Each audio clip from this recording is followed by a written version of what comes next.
শুভ দুপুর সবাইকে জানাই দুপুরের অনেক অনেক শুভেচ্ছা। সবাই কেমন আছো? আশা করছি ভালো আছো। তো এই একটা চলে এলাম ভয়েস ভিডিও নিয়ে। যেটা হচ্ছে কৃষ্ণনগর পালপাড়া স্টেশনের কাছে একটা হাট বসে। সেখানে পাখি, খরগোশ, আরও বিভিন্ন ধরনের মশলাপাতি, জামা কাপড়, অনেক কিছুই ওখানে, প্রচুর কিছু জিনিসেরই হাট থাকে। তো কলকাতা থেকে ফিরছিলাম, কৃষ্ণনগর লোকাল পর্যন্ত এসে আমরা পলাশী পর্যন্ত আসবো। ট্রেন ছিল না বলেই আমরা এখানে ঢুকেছিলাম মেয়েকে নিয়ে, মেয়েকে দেখানোর জন্য। তো কৃষ্ণনগরের আশেপাশে যারা দেখছো তারা একটু লাইক, কমেন্ট, শেয়ার করে দিও। আর সবার দুপুরে খাওয়া দাওয়া হয়েছে।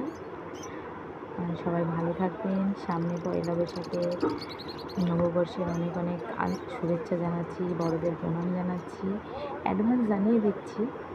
তো ভালো থাকবেন বন্ধুরা, টাটা। আবার ফিরবো নতুন কোনো ভয়েস নিয়ে।